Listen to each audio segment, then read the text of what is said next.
Yeah, boy. Alright, y'all, so look, walking in 2025, off rip, TikTok got banned. So, TikTok apparently got banned 2025, January 18th, or 17th, one of those dates, I'm not even too sure.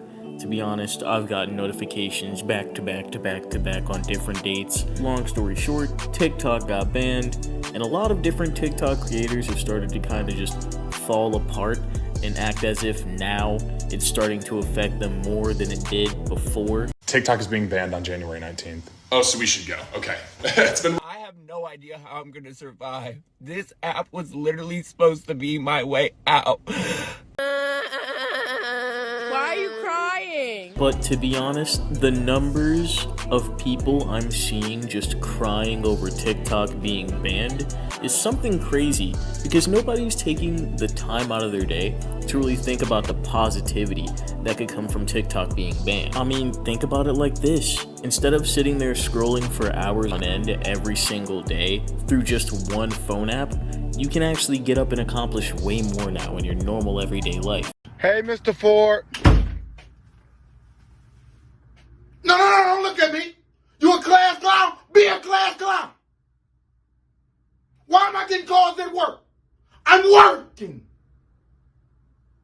Apologize to your team. I mean, if you were a smart TikTok creator, you would just make a YouTube account, and then when TikTok was still a thing, you would have transferred everybody over to your YouTube so you can make even more money off of your content, if that's the reason why you were making your content to begin with. For some people, TikTok was probably the best thing that ever happened to them whenever it came to their social media careers, whether it was their YouTube blowing up in some kind of way, their streaming platform blowing up in some kind of way, or even their music blowing up in some kind of way. Heck, some people didn't even get to blow up on TikTok, which is kind of sad to think about, considering that there's so many small creators on both platforms, YouTube and TikTok, that just don't get talked about a lot. Probably the best example of TikTok working in a creator's favor is Tony Stadavici.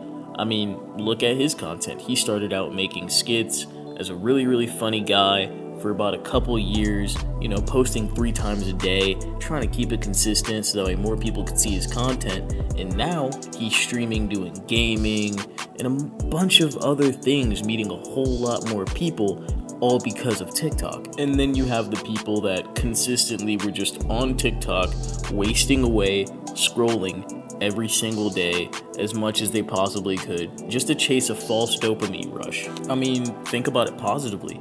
You don't have to sit through the same TikTok 20 different times by 30 different people with the same song again and again and again. You no longer are a slave to that kind of prison. You can now go outside and actually try to find something to get into with your friends.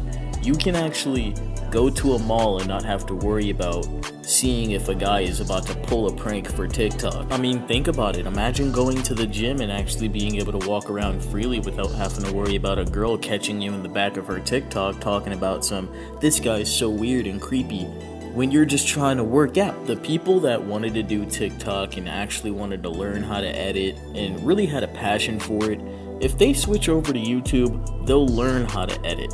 They'll learn how to actually post consistently and actually look at algorithms. On TikTok, you don't really have to do much of anything because it really has everything right there for you, and they pretty much take care of most things for you if you're big enough in the algorithm as it is.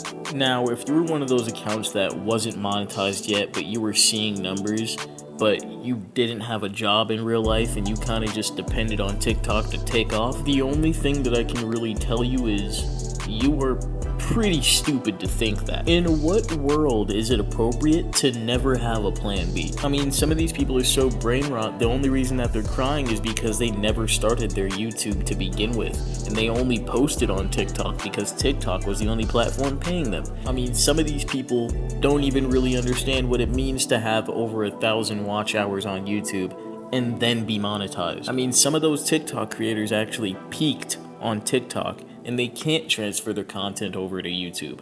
Why is that? Because their content is really only made for specifically TikTok.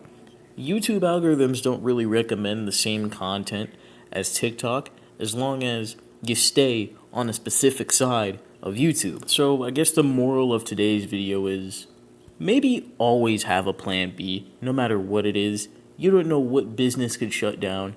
You don't know what lightning bolt could immediately just strike your building at all. You don't know what's going to happen. So always have a plan B and always be ready to go out there and actually make something of yourself.